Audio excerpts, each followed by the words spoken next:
네, 이 시간에는 싸움을 도두는 자여라 라는 제목을 가지고 함께 말씀을 나누도록 하겠습니다.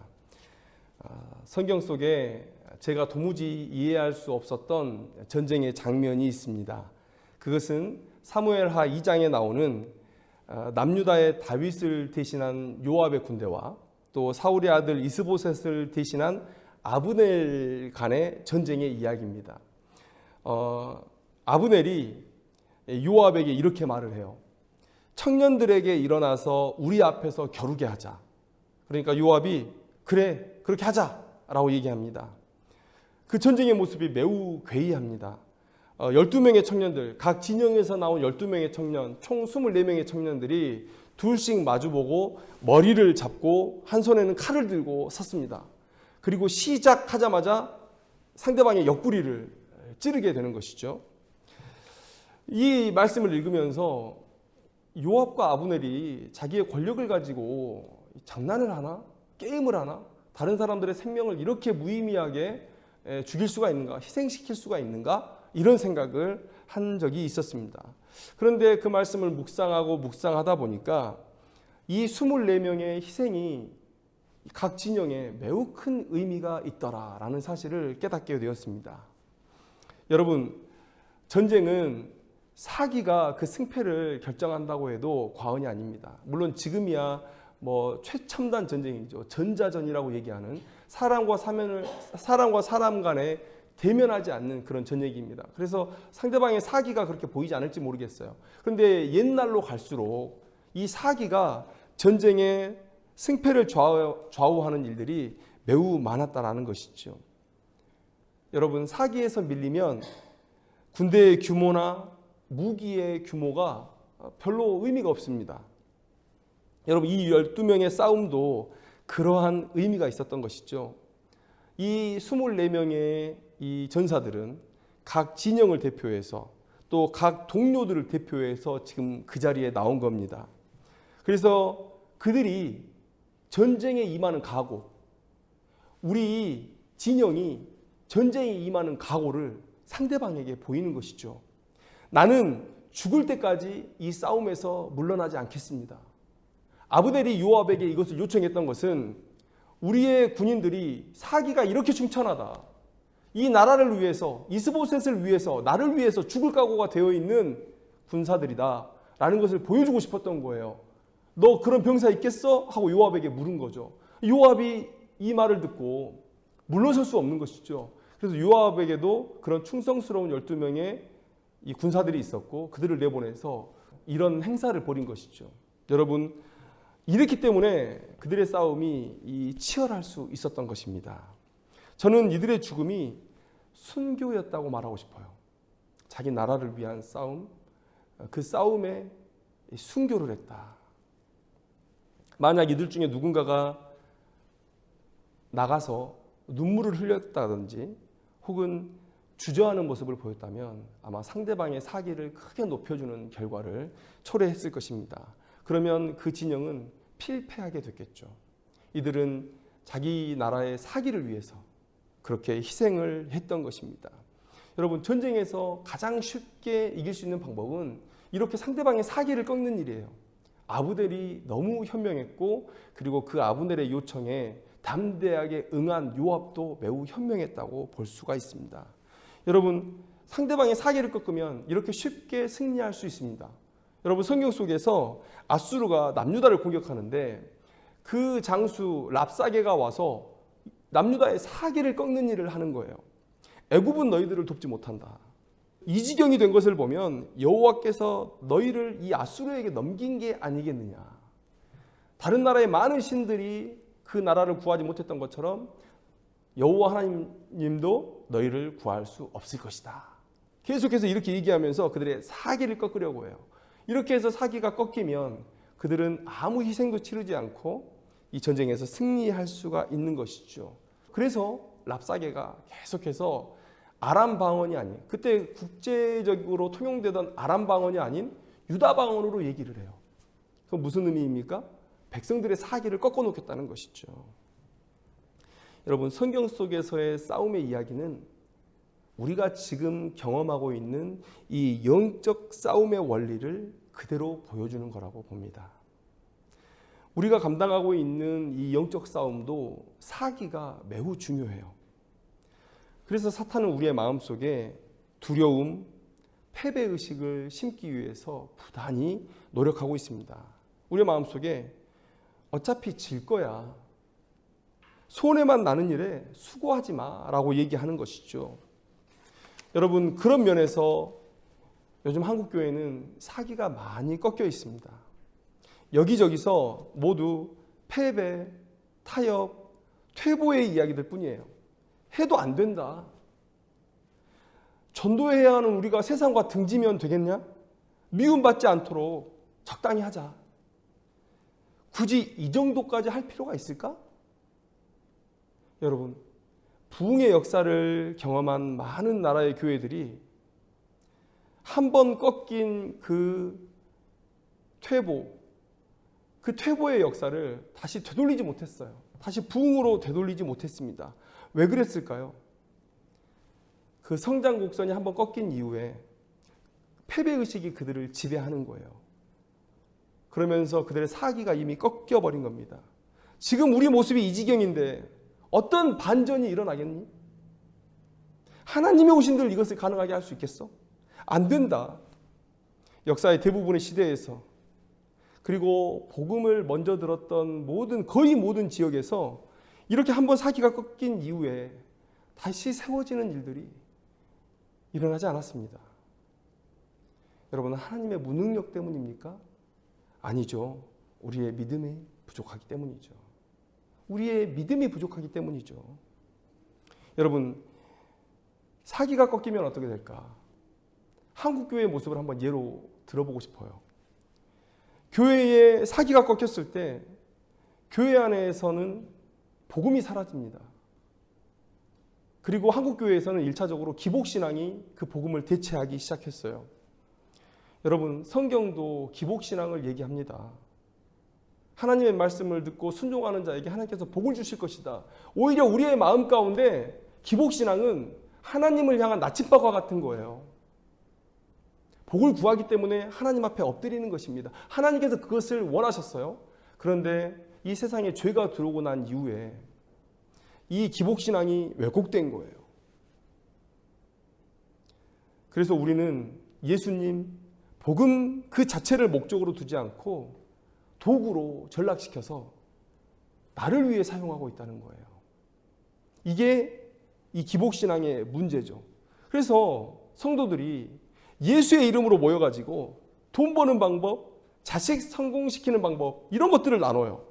뭐뭐 하는 법이라는 신앙의 공식을 만들어가지고 교회가 앞장서서 사람들을 꿰는 거예요. 사람들만 올 수 있다면 뭐든 가능하다. 그러다가 이제 이것도 식상해졌어요. 그러니까 이제 교회가 콘서트장이 됩니다. 사람 모으는 데는 재미가 최고더라. 복음만 전하면 너무 식상하다. 너무 구식이다. 설교 중심의 예배는 재미가 없다. 딱딱하게 이 성도들은 앉아있는 이 예배 형식은 재미가 없다. 그래서 모든 게 다 콘서트 형식으로 바뀌어요. 건축도 바뀌고 예배 형식도 달라지고 복장도 달라지고 조명, 음악 다 달라집니다. 그러다가 이제 어떻게 변했습니까? 교회 안에 정치 구호가 난무하기 시작했습니다. 기복은 유행이 지나버렸죠. 열린 예배 유행이 지나버렸습니다. 여러분, 요즘에 기복 이렇게 얘기하면 사람들이 구식이다, 저 이단 아니야? 이렇게 생각해요. 그러니까 고객들의 니즈가 변한 거예요. 그래서 눈치 빠른 종교인들이 장사가 잘 되는 새로운 아이템을 선택한 겁니다. 그게 정치예요. 정치. 사람들은 삶에 만족할 수 없습니다. 그래서 항상 자신의 삶의 불만을 표출해야 돼요. 계속 해야 됩니다. 팍팍한 요즘의 시기에는 더욱 그렇겠죠. 그런데 대부분 대상은 정부와 또 정치인들이죠. 사꾼 목자들이 이런 것들을 이용하는 겁니다. 우리가 판을 깔아줄 테니까 이제 교회에서 합시다 라고 얘기하는 거예요. 이제 교회에서 합시다. 아까 말씀드렸잖아요. 사람만 모이면 뭐든 가능하다. 왜요? 복음이 없어요. 복음으로 우리는 이길 수 없다. 이미 사기가 꺾여버렸기 때문에 이제 세상의 니즈에 맞출 수밖에 없는 거예요. 교회의 존재 이유가 복음 아닙니까? 그런데 그 복음으로는 승리할 수 없다. 이런 패배의식이 만연되어 있기 때문에 이제 사람만 모으면 뭐든 가능하다가 되어버린 것이죠. 한국교회가 사기가 떨어져 있습니다. 여러분, 사기가 충만했던 사람 있죠. 사도 바울. 사도 바울이 로마서 1장 16절 말씀에 뭐라고 얘기합니까? 나는 복음을 부끄러워하지 않는다. 반대로 얘기하면 뭡니까? 나는 오직 복음만을 자랑한다. 왜요? 이 복음이 모든 믿는 자에게 구원을 주시는 하나님의 능력이 되기 때문이다. 모든 사람들의 삶의 궁극적인 목적은 구원에 있습니다. 영적인 생명에 있습니다. 그런데 이 생명을 주는 유일한 길은 복음에 있어요. 유일한 도구는 하나님께서 우리에게 복음을 주신 거예요. 그래서 바울은 사기가 충만했을 때 이 복음만으로 다 됐다는 거예요. 복음만 자랑하면 됐다는 거예요. 그런데 이제 한국교회는 그게 아니라고 얘기해요.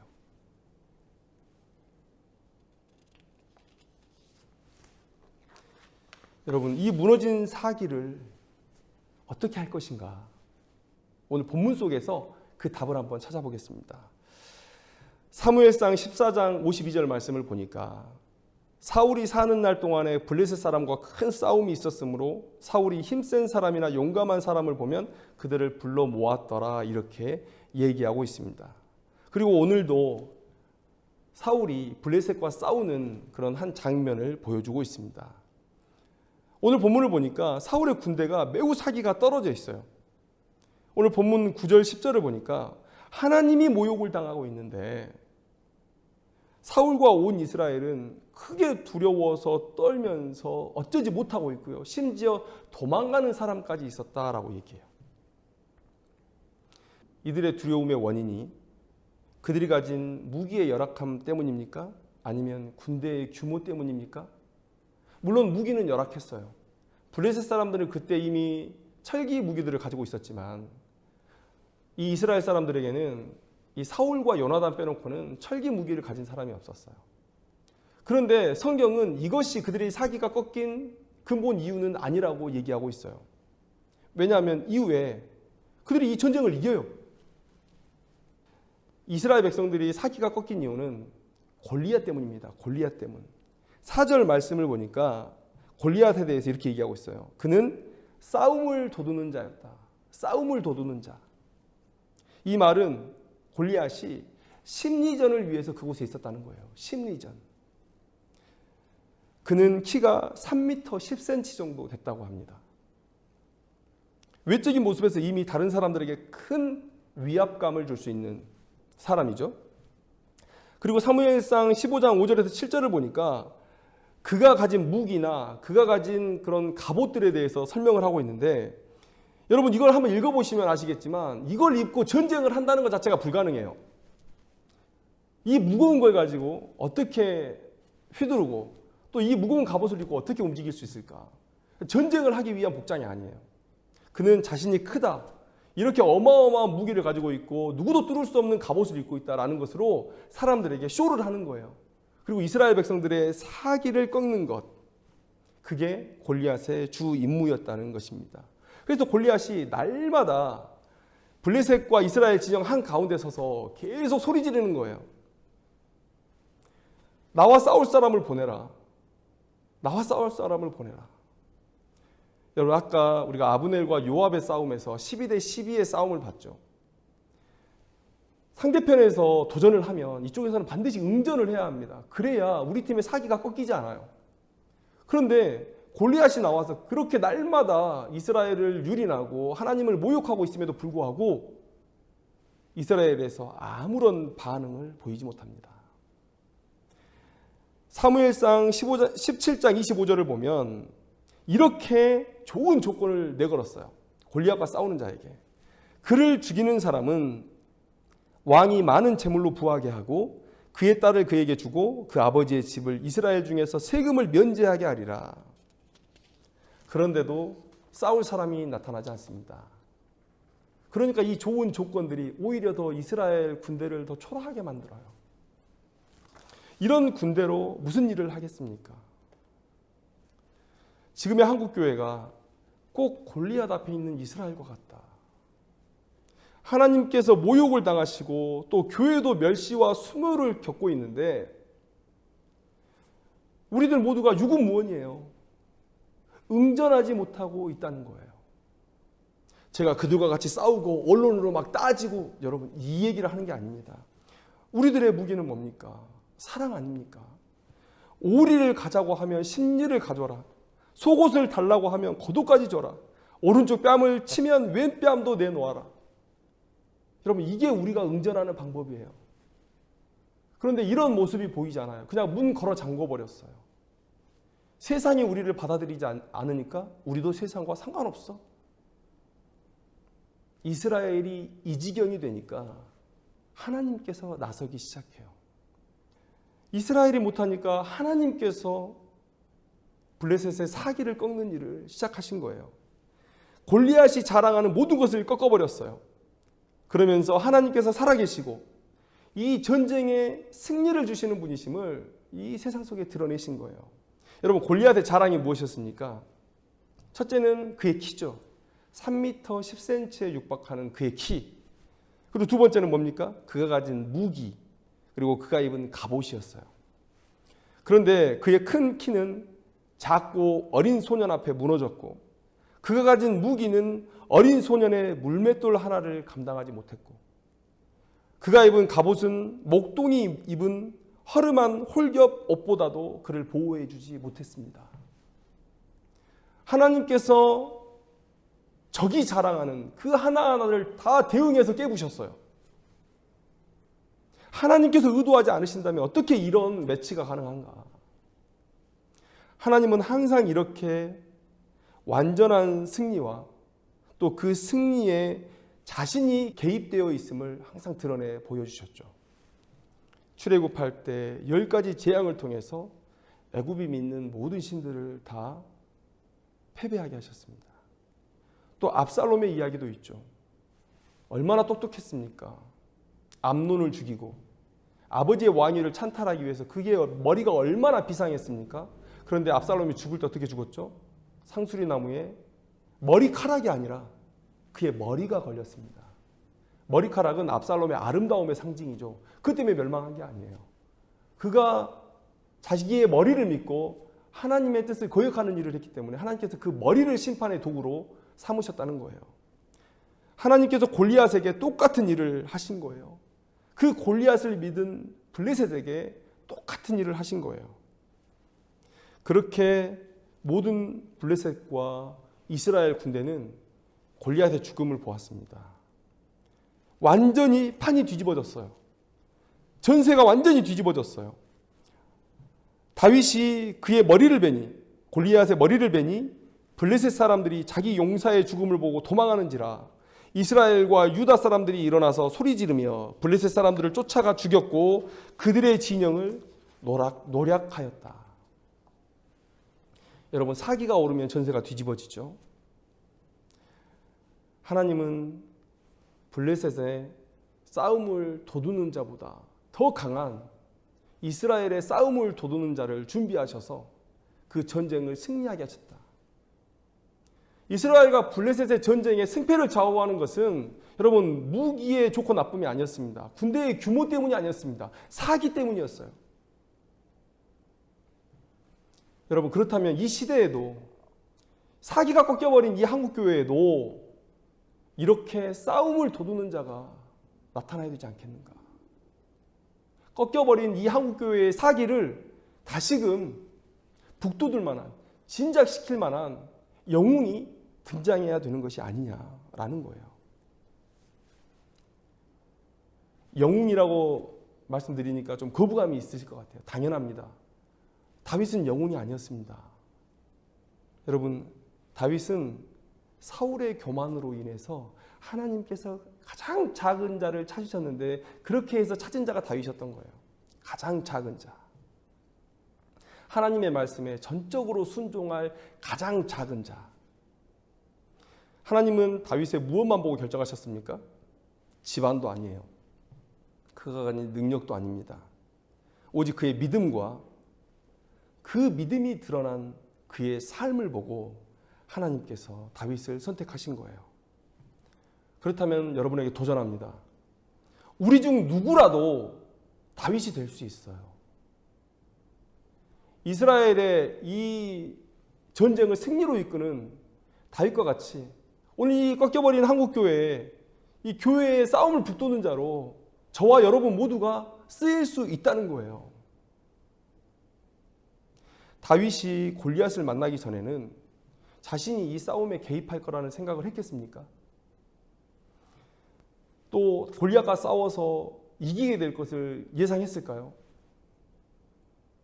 그는 그저 삶 속에서 믿음을 준비했던 성실한 목동, 한 사람의 생활인이었어요. 그런데 그를 하나님께서 부르신 거예요. 다윗에게는 골리앗의 음성을 들은 그때가 하나님께서 부르신 때였고, 골리앗을 만난 엘라 골짜기가 하나님께서 부르신 자리였어요. 예기치는 않았지만 하나님의 때와 장소는 그렇게 임했고 하나님께서 그곳으로 그렇게 인도하신 거예요. 여러분, 우리 모두가 믿음을 가지고 하나님 앞에 순종할 결단을 가지고 오늘 이 시대를 본다면 이 한국교회의 이 위기의 때가 바로 하나님의 때라는 것을 알게 될 것이고, 내가 싸움을 도두는 자가 되겠습니다라고 고백하는 우리 각자의 삶의 자리가 바로 우리의 엘라 골짜기가 될 것이라는 것을 고백할 수 있을 겁니다. 내가 헌신하는 그때, 내가 헌신하는 그곳에서 판이 뒤집히는 거예요. 사탄이 깜짝 놀라며 뒷걸음질 치는 일이 일어나게 되는 거예요. 여러분, 하나님은 우리 모두를 부르셨습니다. 의미 없는 공허한 부르심은 있지 않아요. 누구나 예수님의 몸된 교회 안에서 쓰임이 있습니다. 하나님께서 그렇게 우리를 준비하셨어요. 우리가 결단한다면 우리를 준비하신 하나님께 쓰임을 받을 수 있습니다. 전쟁의 판을 바꾸는 자로 쓰임을 받을 수 있습니다. 이 시대에 그런 싸움을 도두는 자가 필요하다는 거예요. 여러분, 많은 사람들이 안 된다고 말해요. 되겠니? 적당히 하자. 그만하자. 그런데 여러분, 진정 믿음의 사람들은 다른 사람들의 불평, 두려움, 퇴보, 이것들을 말하는 이 시기가 오히려 기회로 보일 줄로 믿습니다.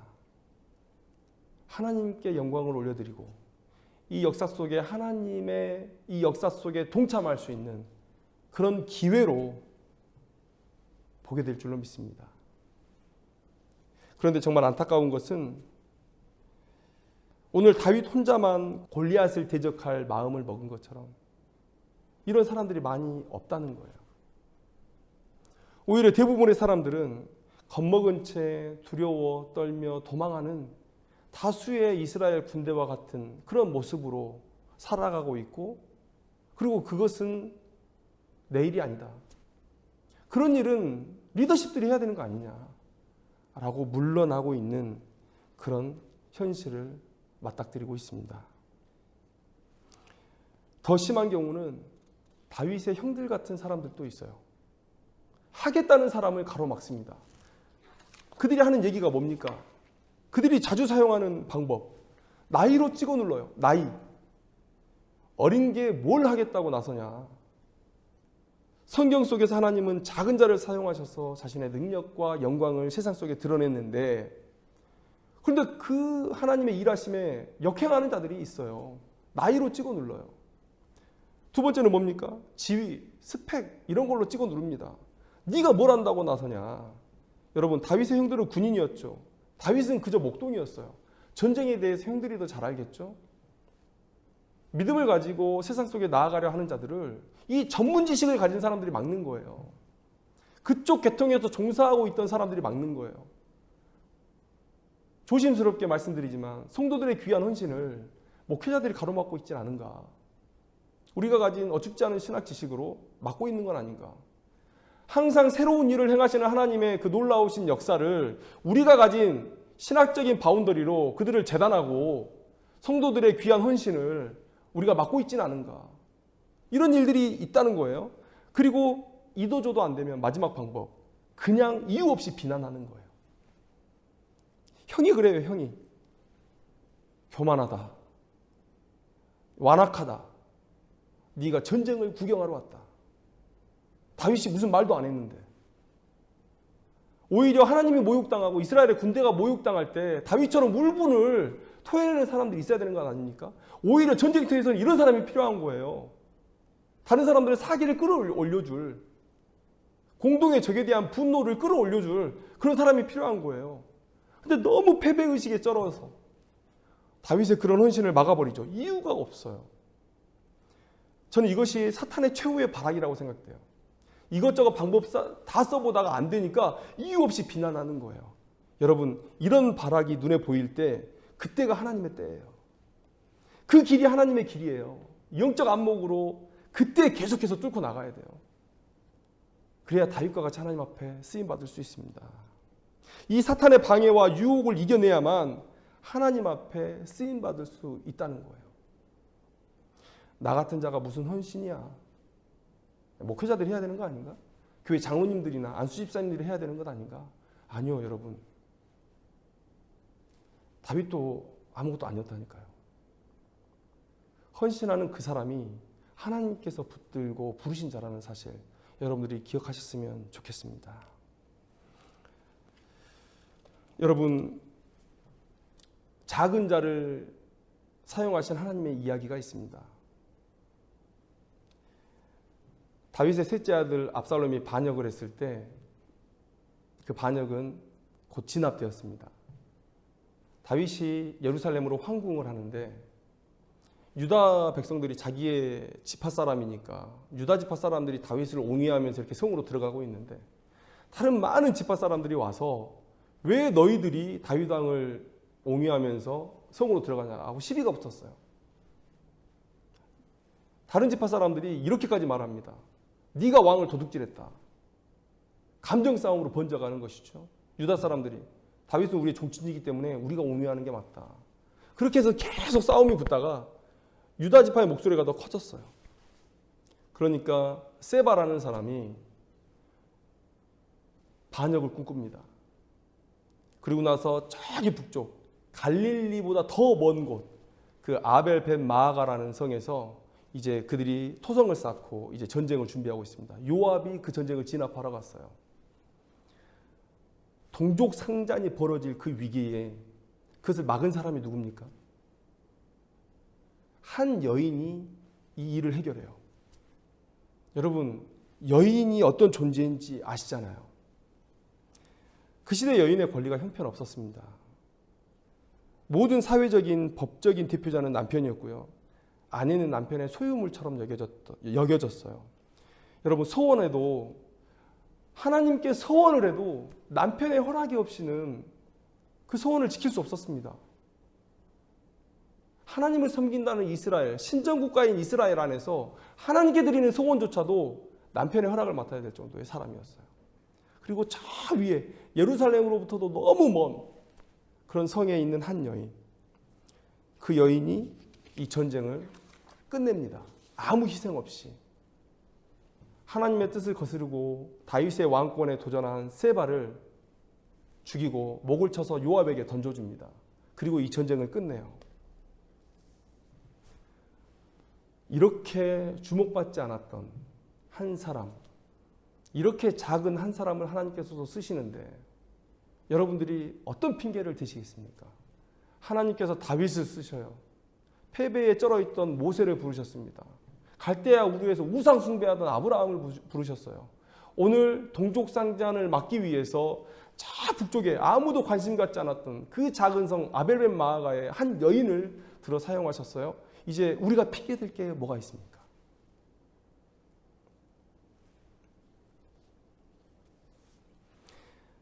진정으로 거룩한 믿음의 사람들에게는 이 위기의 순간이 하나님께서 준비시키신 나를 이 세상에 내보이는 무대라고 생각할 줄을 믿습니다. 내 마음에 선한 마음을 주시고 내 마음에 하나님을 향한 믿음을 주신 그 하나님을 믿으면서 세상 속에서 들리는 너는 작아, 너는 전문적이지 않아, 너는 무조건 안 돼 라는 이 비난을 이겨내고 한국교회를 위한 싸움을 돋우는 자로 헌신할 때 우리가 다윗처럼 하나님의 역사에 참여할 수 있는 거예요. 우리는 한국교회의 사기가 바닥에 떨어져 있는 모습을 보고 있습니다. 많은 사람들이 이 영적 싸움에서 승리를 말하지 않습니다. 그래서 한숨만 내쉴 뿐 이 전쟁에 참전할 마음을 갖지 않고 있어요. 그러나 하나님은 블레셋의 위압감에 어찌할 바를 몰랐던 이스라엘에게 싸움을 돋우는 자 다윗, 골리앗보다 더 대단한 다윗을 보내셔서 그 전쟁을 승리로 이끄셨어요. 오늘 우리 모두가 하나님께서 이 시대를 위해 부르신, 이 시대의 한국교회를 위해서 부르신 싸움을 돋우는 자라는 사실을 기억했으면 좋겠습니다. 보잘것없는 목동이 작은 성의 한 여인이 그랬던 것처럼 우리 모두가 하나님의 교회의 부흥을 위한 불쏘시개로 사용될 수 있기를 소망합니다. 우리가 싸움을 돋우는 자가 되기를 결단할 때 이 땅에 다시 부흥이 임하고 복음이 흥황하게 되는 역사가 일어날 줄로 믿습니다. 싸움을 돋우는 자여라. 오늘 그 말씀을 마음에 새길 수 있었으면 좋겠습니다. 기도하겠습니다.